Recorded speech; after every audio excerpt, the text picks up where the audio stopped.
Hello everyone and welcome. We are filming in the evening actually to share with you in the morning. Just trying to figure out when light works best in this space and how it's going to be best to go about doing things. So just a few things to note. We're going to be playing around a little bit with format, just seeing what works and what doesn't work and things like that. But I hope you can bear with us as we try this for the first Sunday, and we'll see how it goes. I was really nervous about doing this morning because I don't have the ability to edit at this time. So I have to do this all in one take. And all I could think was, I can't do this live. I'm so incredibly nervous. And then I realized I literally do this live every Sunday. So I think we're going to be okay. One other thing, I just thought, normally I wear a stole on Sunday morning, and this is one of my special ones. It was given to me for my ordination. And I just thought it was incredibly appropriate to remember how, we are all in this together, and we are all around this world that we call home. We are supporting one another and lifting each other up. So you can't see it that well behind the music stand, but that's why I've chosen that one this morning. So right now we're figuring out just what size files work for uploading on our website. So Fran, earlier in the week, recorded 2 special hymns for us, and they're recorded as separate videos, just as we worked things out. So I have those here. She recorded Just a Closer Walk with Thee and O Love That Will Not Let Me Go. So I hope that you're able to listen to those and enjoy them. So for this service, I'm going to read a scripture. I'm going to do kind of a sermon meditation. For those of you who get The Guardian, you will have seen an abbreviated version of this in the paper on Saturday. And then I'm going to just close this with a prayer. So that's the format, and we'll see how it works. So the reading comes from Exodus 17, verses 1 to 7. And I thought it was very appropriate. So it goes like this. From the wilderness of Sin, the whole congregation of the Israelites journeyed by stages, as the Lord commanded. They camped at Rephidim, but there was no water for the people to drink. The people quarreled with Moses and said, "Give us water to drink."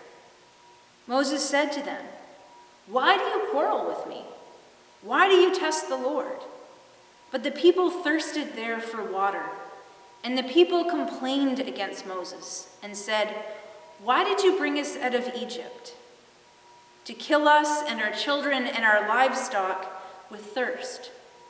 So Moses cried out to the Lord, "What shall I do with this people? They are almost ready to kill me." The Lord said to Moses, "Go on ahead of the people and take some of the elders of Israel with you. Take in your hand the staff with which you struck the Nile and go. I will be standing there in front of you on the rock at Horeb.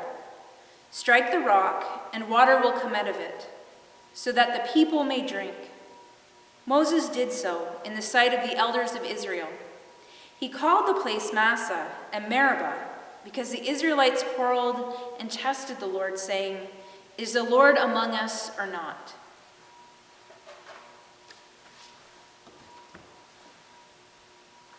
So it's been a difficult week, and I know all of us have been feeling it.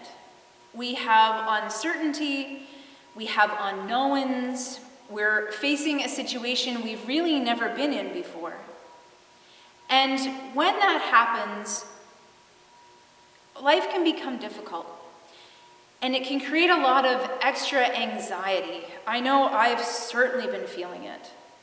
And as I talked with other people and phoned and wrote emails, I was coming up against a lot of the same feelings.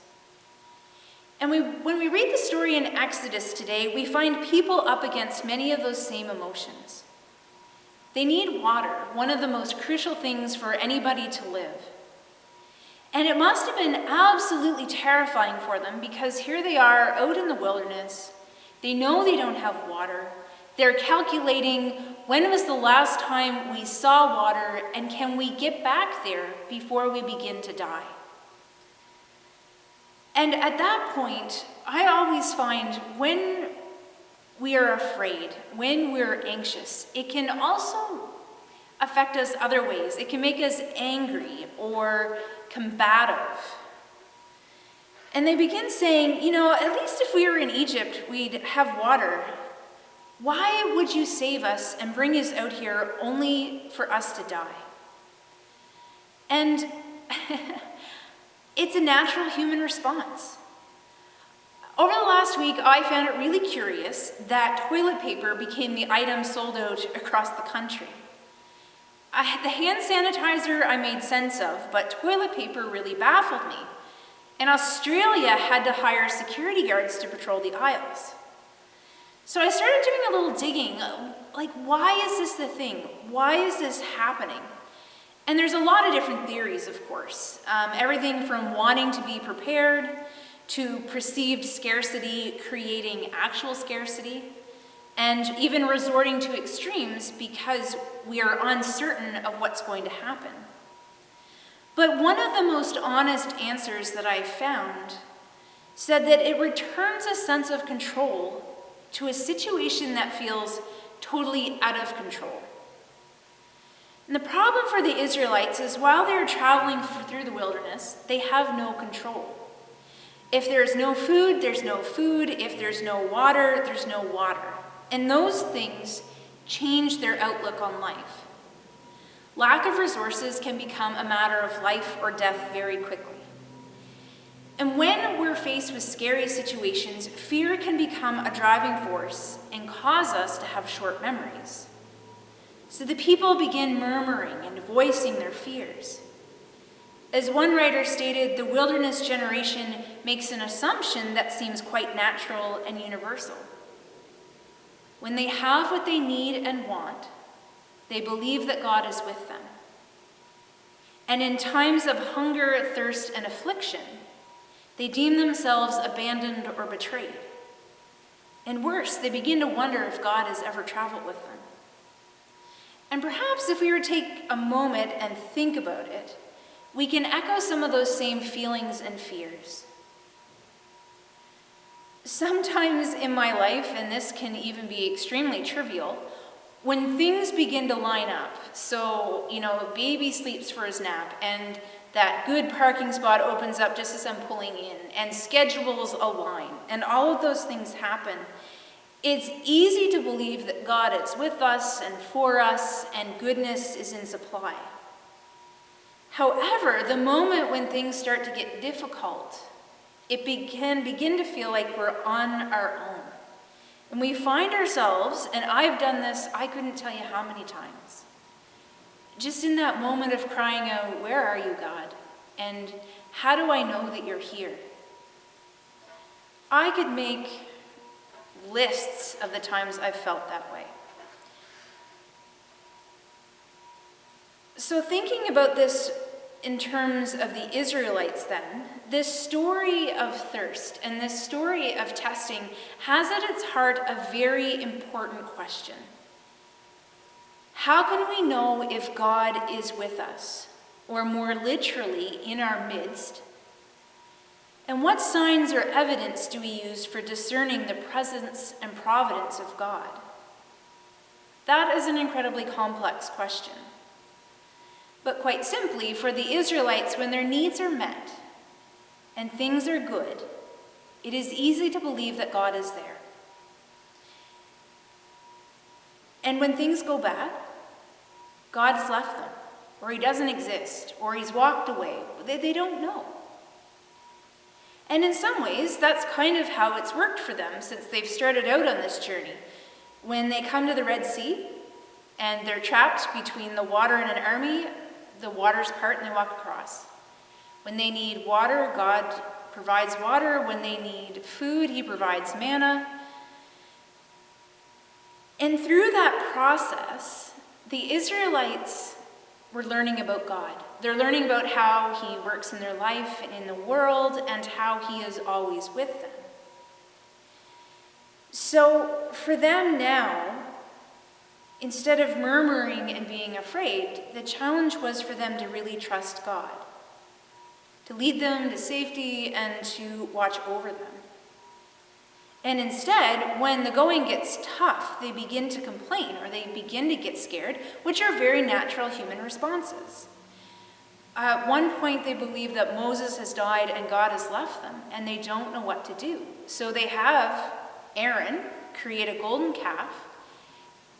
And I think they do that because it can sit in their midst very physically.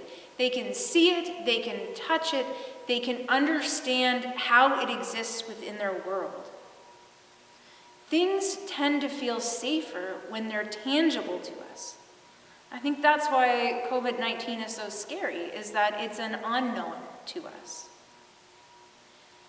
The real struggle for the Israelites is that in this situation, they've misplaced their authority. When they wanted water, when they needed water, they complained to Moses and expected him to fix it. And they forgot that it wasn't Moses who called them out of slavery. It wasn't Moses who fed them in the wilderness, and it wasn't Moses that promised them a new home. It was God who called them and led them and kept them safe. So it's easy when we're afraid to look to the things we can control or tangibly experience to keep us safe. We saw it happen this week. If I can get enough of what I need to be safely tucked away at home and have myself and my family looked after, then I'll be okay. I'll have done everything that I have in my power to do. So knowing that we have extra food in the pantry or extra toilet